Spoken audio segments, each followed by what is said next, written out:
Assalamualaikum warahmatullahi wabarakatuh. Kembali lagi di channel YouTube aku. Di sini saya akan mempresentasikan mengenai tugas dari manajemen lintas budaya kebetulan untuk UTS yang menjelaskan mengenai rangkuman materi 1 sampai 7. Perkenalkan, nama saya Nabus Betawati, NIM 019011035. Kebetulan pada mata kuliah manajemen lintas budaya ini saya diampu oleh Ibu Diah Supriyatin yang telah membimbing saya dari semester pertama juga. Oke, untuk bahasan materinya ada 7. Pada pertemuan pertama membahas mengenai konsep dasar manajemen lintas budaya. Yang kedua ada cultural knowledge. Yang ketiga ada assessment yang kurang lebih bahasannya mengenai konsep tentang kebenaran, kontrak, etika, akal sehat, gosip, dan bungkam di beberapa bangsa. Kemudian yang keempat ada gegar budaya. Yang kelima ada bahasan tentang perbedaan budaya di Indonesia. Yang keenam ada budaya organisasi. Dan yang terakhir atau ketujuh ada negosiasi dan pengambilan keputusan dalam bisnis internasional.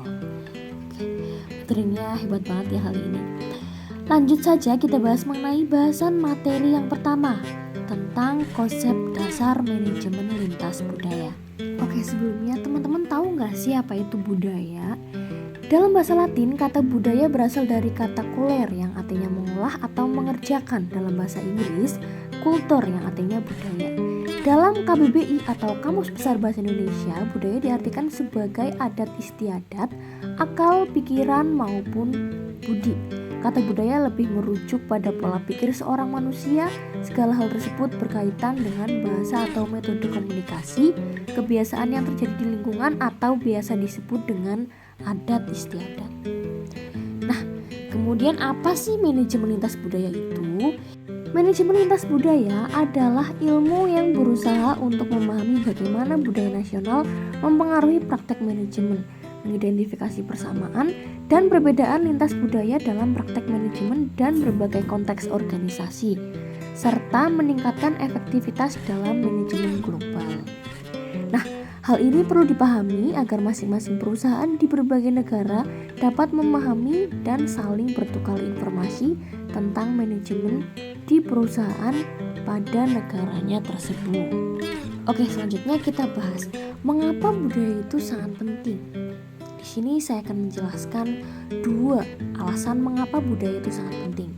Yang pertama, internal integration, yaitu yang pertama dengan adanya budaya, maka dapat menyatukan semua anggota dalam organisasi sehingga mereka tahu bagaimana untuk saling berhubungan dan bekerja satu dengan yang lainnya. Yang kedua, budaya membantu anggota organisasi untuk mengembangkan suatu kebersamaan identitas sehingga masing-masing anggota tahu bagaimana mereka dapat bekerja sama secara efektif dan juga efisien. Dan yang ketiga, budaya dapat menjelaskan bagaimana masing-masing anggota dapat berkomunikasi di dalam organisasi.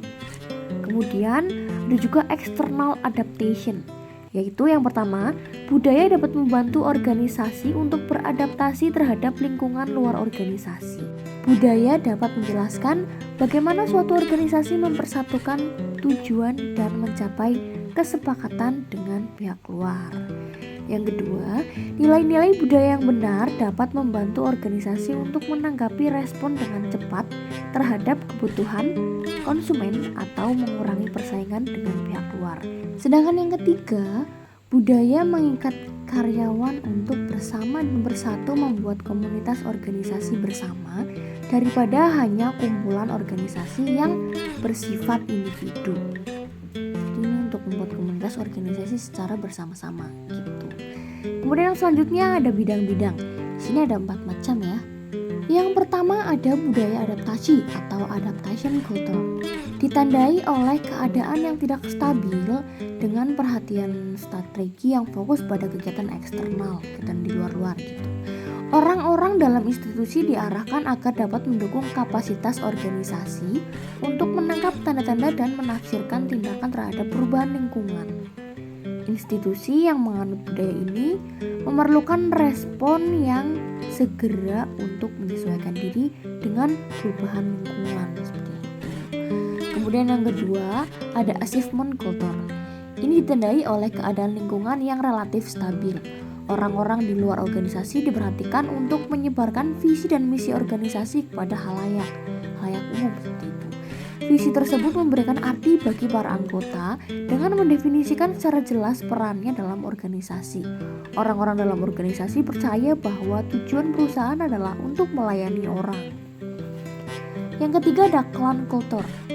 Memfokuskan pada ketertiban seluruh orang dalam organisasi terhadap perubahan lingkungan yang cepat.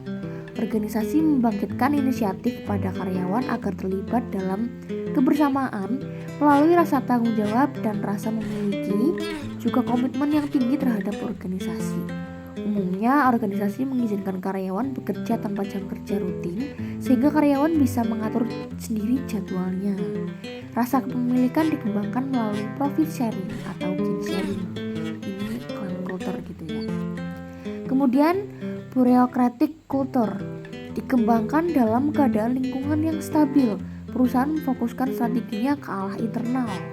Beda sama yang budaya adaptasi di atas yang nomor 1, itu kan eksternal. Simbol dari bureaucratic culture ini kepahlawanan dan protokoler yang dimaksudkan untuk mendukung kerjasama dan mengikuti kebijakan institusi dalam mencapai suatu sasaran tertentu. Keberhasilan institusi ditentukan oleh hubungan antar bagian-bagian dan manusianya yang selalu bersatu pada dan bekerja secara efisien. Oke, selanjutnya kita bahas mengenai materi yang kedua, yaitu cultural knowledge. Berbeda bahasa, berbeda dunia. Para ahli antropologi, sosiologi, dan budaya serta antrofinguistik menyatakan pada awalnya manusia hidup berkelompok pada suatu daerah tertentu atau individu yang berbeda dengan kelompok manusia yang lain. Kondisi geografis menjadikan mereka hidup terisolasi antara yang satu dengan yang lainnya. Di samping kondisi geografis, faktor genetika atau biologis juga berperan penting dalam konteks berbeda bahasa, berbeda dunia. Kondisi ini membuat mereka memiliki pandangan tentang realitas dunia yang berbeda-beda. Perbedaan budaya tersebut dalam realitas sosial dapat dilihat secara nyata, misalnya dengan sistem religi, sistem nilai, seni, mata pencaharian, perilaku, tradisi, bahasa, dan lain sebagainya. Dengan perbedaan tersebut, lahirlah bahasa dan bangsa seperti Indonesia, Jerman, Inggris, China, dan Jepang, Mesir, Arab, serta yang lain-lainnya. Kemudian konsep dan gagasan yang berbeda pada tiap bangsa. Ada parochialisme, adalah kecenderungan untuk melihat dunia dengan pandangan dan perspektif. Hal itu akan menjadi masalah yang sulit bagi banyak manajer internasional yang sering berasal dari negara maju dan mempunyai keyakinan bahwa pengetahuan mereka lebih dari cukup untuk mengatasi masalah yang timbul dari negara yang lebih terbelakang ekonominya. Banyak manajer yang mempunyai pandangan itu karena didukung dengan latar belakang pengetahuan dalam mempelajari ilmu manajemen di negara maju. Kemudian ada konsep simplification, adalah proses yang menunjukkan orientasi yang sama terhadap kelompok budaya yang berbeda. Sebagai contoh, cara manajer Amerika berinteraksi dengan manajer Inggris sama caranya dia berinteraksi dengan eksekutif Asia. Di sini lebih diarahkan pada penyesuaian kepada lingkungan guna menghindari pertentangan atau konflik dalam organisasi. Para manajer dituntut untuk mengerti berbagai kebudayaan setempat. Nah, kemudian apa sih cultural knowledge? Cultural knowledge adalah upaya pelestarian budaya melalui penyediaan pusat informasi mengenai suatu budaya tertentu. Bentuk implementasi cultural knowledge di perpustakaan adalah seperti penyediaan ruangan yang berisi layanan khusus kebudayaan sesuai daerah perpustakaan tersebut, dan bentuk implementasi dari cultural experience perpustakaan dapat dengan mengadakan kegiatan edukasi kebudayaan seperti contohnya kelas menari, kelas membatik, dan berbagai kegiatan seni yang lainnya. Selanjutnya ada elemen budaya yang mempengaruhi pasar internasional. Di sini ada 7 macam. Yang pertama, materi hidup atau material life. Yang kedua, bahasa atau language. Yang ketiga, interaksi sosial. Yang keempat, estetika. Yang kelima, agama. Yang keenam, pendidikan. Kemudian yang terakhir, yang ketujuh, sistem nilai. Ini dibahas dalam materi pertemuan kedua manajemen lintas budaya. Selanjutnya ada bahasan mengenai materi yang ketiga manajemen lintas budaya, yaitu konsep tentang kebenaran, kontrak, etika, akal sehat, gosip, dan bungkam di beberapa bangsa. Langsung saja, konsep tentang kebenaran. Berikut ini beberapa karakteristik kebudayaan yang perlu diperhatikan bagi manajer yang menjalankan bisnis internasional, karena karakteristik ini mempunyai relevansi dalam bisnis internasional. A. Kebudayaan mencerminkan perilaku yang dipelajari atau learned behavior yang ditularkan dari satu anggota masyarakat yang lainnya. Yang kedua, unsur-unsur kebudayaan saling terkait atau interrelate. Yang ketiga atau C, kebudayaan sanggup menyesuaikan diri atau adaptif, artinya kebudayaan berubah sesuai dengan kekuatan-kekuatan eksternal yang mempengaruhi masyarakat tersebut. Yang terakhir, ke D atau keempat, kebudayaan dimiliki bersama atau sering disebut juga dengan shared oleh anggota-anggota masyarakat tersebut dan tentu saja menentukan keanggotaan masyarakat tersebut. Orang-orang yang sama-sama memiliki suatu kebudayaan adalah anggota suatu masyarakat. Orang-orang yang tidak memilikinya. Selanjutnya, konsep tentang kontrak dan etika bagi berbagai bangsa. Ada konsep mengenai etika. Secara etimologi, etika berasal dari bahasa Yunani yaitu ethos, yang artinya kesusilaan atau adat kebiasaan atau custom. Etika merupakan norma-norma, nilai-nilai dan ukuran-ukuran bagi tingkah laku manusia yang baik. Definisi etika. Etika adalah pandangan manusia dalam berperilaku menurut nilai-nilai atau ukuran-ukuran yang baik. Etika atau budi pekerti disebut juga norma moral. Norma moral atau etika adalah norma yang paling dasar yang merupakan kebiasaan atau cara pandang atau cara hidup suatu lingkungan masyarakat dengan melakukan perbuatan baik atau kesusilaan dan menghindari hal-hal yang buruk. Etika terbagi menjadi 3 bagian utama, yaitu metaetika atau studi konsep etika, etika normatif atau studi penentuan nilai etika, dan etika terapan atau studi penggunaan nilai-nilai etika. Oke, yang selanjutnya yaitu konsep mengenai kontrak atau bisnis menurut para ahli diantaranya. Yang pertama, keseluruhan dari aktivitas yang diorganisir oleh orang yang tidak berurusan di dalam bidang industri dan perniagaan yang menyediakan barang dan jasa agar terpenuhinya suatu kebutuhan dalam perbaikan kualitas hidup. Itu menurut Muselman. Yang kedua, keseluruhan yang lengkap pada berbagai bidang seperti industri dan penjualan, industri dasar, dan industri manufaktur dan jaringan distribusi berbahan transportasi, insuransi, dan juga lain sebagainya, yang kemudian melayani dan memasuki dunia bisnis secara menyeluruh. Itu menurut Hooper. Yang ketiga, serangkaian kegiatan yang berhubungan dengan pembelian atau penjualan barang dan jasa yang dilakukan berulang-ulang. Menurutnya, penjualan barang atau jasa yang hanya terjadi satu kali saja bukanlah pengertian bisnis. Itu menurut Peterson and Plowman. Oke, selanjutnya konsep tentang kebenaran, kontrak, akal sehat, gosip, dan bungkah di berbagai bangsa. Di sini contoh doing business in China, budaya yang dapat mempengaruhi bisnis di China. Yang pertama, orang Cina menekankan kepercayaan dan koneksi bersama.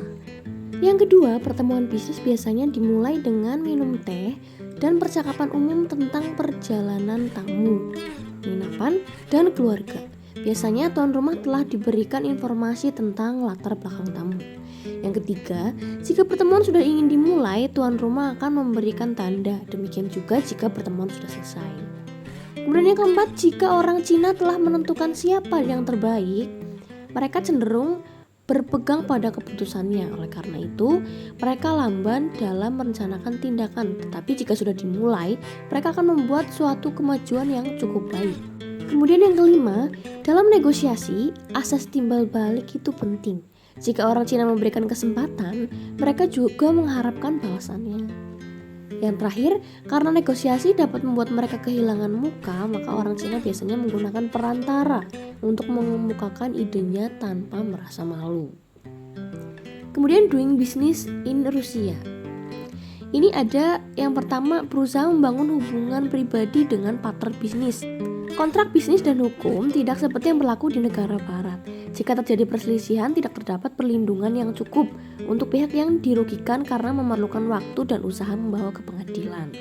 Sehingga yang dapat diandalkan adalah persahabatan. Yang kedua, gunakanlah konsultan lokal karena semua aturan bisnis telah berubah banyak dalam tahun belakangan ini. Sebaliknya, gunakanlah konsultan yang selalu berada di Rusia sepanjang waktu dan mengerti iklim bisnis setempat.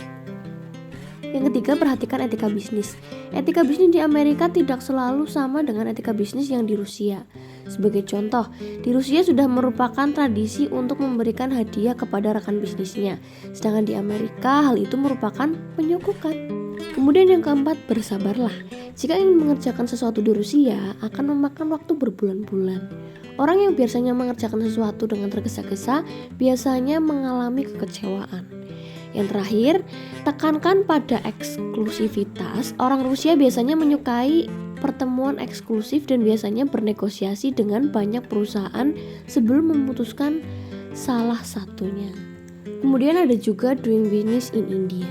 Biasanya dalam pertemuan harus datang tepat waktu. Kemudian sebaiknya tidak menanyakan pertanyaan pribadi kecuali kalau rekan bisnisnya merupakan rekan dekat atau teman mereka sendiri. Yang ketiga, gelar. Gelar merupakan hal yang penting sehingga orang yang mempunyai gelar doktor atau profesor harus dicantumkan. Yang keempat, penunjukan kasih sayang terhadap sesama dipertimbangkan tidak sopan, sehingga tidak disarankan untuk menepuk punggung atau menyentuh orang lain. Kemudian yang kelima, menunjuk seseorang biasanya menggunakan dagu. Selanjutnya, ketika makan atau menerima barang biasanya menggunakan tangan kanan karena tangan kiri dipertimbangkan sebagai tangan yang kotor. Setelah itu yang terakhir, menawar barang atau jasa merupakan hal yang biasa, lain dengan tradisi barat yang menganggap penawaran sebagai tindakan yang kasar. Nah, kesimpulan dari konsep tentang kebenaran, kontra, akal sehat, gosip, dan bungkam di beberapa bangsa ini, terdapat banyak perbedaan kebudayaan antar negara. Sehingga bagi para manajer yang berskala internasional perlu melengkapi dengan pengetahuan tentang berbagai kebudayaan di berbagai negara tersebut, seperti yang tadi saya sudah jelaskan. Hal itu dilakukan untuk mempermudah pengembangan industri atau usaha yang akan memberikan hasil yang optimal dalam hal return yang akan diperoleh. Dengan banyaknya pengetahuan mengenai berbagai kebudayaan antara negara, akan memperkaya seorang manajemen tirai internasional dalam membuat keputusan yang sesuai dengan kondisi lingkungan dia berada untuk mempermudah komunikasi dan interaksi antara personil di tempat manajer tersebut berada. Kemampuan memahami berbagai latar belakang kebudayaan akan menciptakan satu situasi kerja yang kondusif di tempat kerja. Dengan adanya suasana kerja yang kondusif, maka akan memberikan hasil yang optimal bagi perusahaan. Bagi manajer yang berhasil menerapkan kebijakan perusahaan di berbagai negara, akan memperoleh image positif dari berbagai perusahaan berskala dunia, sehingga sangat dapat dipastikan menghasilkan pribadi eksekutif yang akan diburu oleh para pemilik modal untuk mengelola perusahaan mereka. Untuk selanjutnya ialah materi yang keempat mengenai gegar budaya. Teman-teman tahu nggak sih apa itu gegar budaya? Gegar budaya atau biasa dipanggil dengan shock culture adalah suatu perasaan bingung, cemas, risau, gelisah ketika bertandang atau bermukim di lingkungan masyarakat yang baru dan total beda dengan situasi biasanya. Terlebih bagi mereka yang baru pertama kalinya tinggal dalam waktu yang lama di daerah yang baru. Umumnya, culture shock yang dialami pertama kali ialah pada proses berkomunikasi. Pengalaman berbicara bahasa asing tidak di negara aslinya akan sangat berbeda ketika mempraktikannya langsung di negara asal. Belum lagi disparitas nilai mata uang, perilaku mengkonversi harga barang di luar negeri dengan mata uang negara asalnya kerap kali terjadi dan menjadi kendala. Yang selanjutnya ialah gejala gegar budaya. Untuk mengidentifikasi bahwa seseorang mengalami culture shock, berikut adalah tanda-tandanya. Yang pertama, merasa bosan, menarik diri dari lingkungan yang baru, diliputi perasaan tidak berdaya, mudah lelah hingga lebih sering tidur. Kemudian terlalu sering mengomentari budaya atau tradisi setempat. Kemudian homesick alias kangen rumah, depresi gitu. Setelah itu, cara mengatasi gegar budaya. Gegar budaya adalah hal yang wajar dan tidak sebaliknya membebani pikiran. Namun apabila sudah atau bahkan masih terjadi, maka banyak dilakukan langkah-langkah sebagai berikut. Ini saya ambil ringkasan dari berbagai artikel yang saya peroleh di internet dan juga pembelajaran dari Ibu Dia di pertemuan 4, karena kita diminta untuk mencari informasi mengenai gegar budaya seperti itu. Yang pertama, dengan mempelajari daerah tujuan atau cari tahu lebih dalam mengenai seluk-beluk negara baru yang akan disinggahi. Kemudian yang kedua, menghafal lokasi-lokasi penting ketika sudah sampai daerah tujuan. Biasakan untuk memahami lingkungan sekitar mulai yang terdekat, kayak memahami rumah sakit itu mana sih, kantor polisi mana, kantor pos mana, terus halte bus mana, seperti itu. Yang ketiga, tidak membandingkan daerah. Hindari kebiasaan membandingkan segala sesuatu di daerah yang baru dengan daerah asalnya. Yang keempat, menjalin relasi di daerah baru. Di daerah baru, perantau sebaiknya menjalin relasi dengan masyarakat setempat. Sering bersosialisasi bisa menjadi salah satu cara bertahan hidup di lingkungan yang baru. Kemudian yang terakhir, berpikir terbuka. Tetap memiliki pola pikir yang terbuka dipercaya menjadi cara paling efektif dalam menghadapi shock culture atau gegar budaya. Selanjutnya materi yang kelima, yaitu perbedaan budaya di Indonesia. Nah, Indonesia merupakan negara kepulauan yang mencakup lebih dari 17.000 pulau yang dihuni oleh sekitar 255 juta penduduk. Sebuah angka yang membuat Indonesia menjadi negara di urutan keempat dalam hal negara dengan jumlah populasi terbesar di dunia. Angka ini juga mengimplikasikan bahwa banyak keanekaragaman budaya, etnis, agama maupun linguistik yang dapat ditemukan dalam negara ini. Setiap daerah di Indonesia atau di dunia memiliki ciri khas dan kebudayaan yang berbeda-beda. Hal ini membuat yang terciptanya keberagaman budaya. Setiap suku daerah memiliki kebudayaan dan ciri khas masing-masing. Meski berbeda-beda, kebudayaan ini justru harus tetap dijaga dan dilestarikan. Maka dari itu, setiap orang harus saling menghargai. Kemudian di sisi lain ada beberapa faktor yang membuat keberagaman suku, bangsa, dan budaya, yakni yang pertama agama. Agama yang dianut di Indonesia bermacam-macam, contohnya Islam, Kristen, Hindu, Buddha, Konghucu, dan juga yang lainnya. Yang kedua, adat istiadat. Keragaman budaya di Indonesia disebabkan masyarakat di setiap daerah memiliki suku dan budaya masing-masing. Yang ketiga, tingkat pendidikan. Tingkat pendidikan yang berbeda-beda dalam masyarakat memunculkan kebudayaan yang berbeda juga. Selanjutnya, sikap menghargai kebudayaan daerah. Mengutip dari berbagai sumber, sikap menghargai kebudayaan daerah lain yang harus dilakukan adalah yang pertama, tidak meremehkan dan menghina adat istiadat, kebiasaan, dan hasil kesenian suku bangsa lain. Yang kedua, ikut memelihara, melestarikan, dan mengembangkan tradisi dan budaya yang ada di dalam masyarakat tersebut. Yang ketiga, tidak menonjolkan suku dan budaya sendiri. Yang keempat, berteman dengan siapa saja meskipun berbeda suku, agama, ras, dan budaya. Yang kelima, menghargai dan saling menghormati antar suku, bangsa, dan budaya dalam masyarakat. Yang keenam, ikut serta dalam kegiatan pawai budaya dan lain sebagainya. Yang ketujuh, hidup saling berdampingan antara satu sama lain. Dan yang terakhir, bersikap positif terhadap keragaman budaya. Selanjutnya materi yang keenam mengenai budaya organisasi. Budaya organisasi yaitu suatu sistem berbagai arti yang dilakukan oleh para anggota yang membedakan suatu organisasi dari organisasi lainnya. Ada 7 karakteristik utama dari budaya organisasi. Yang pertama, inovasi dan pengambilan risiko. Yang kedua, memperhatikan detail.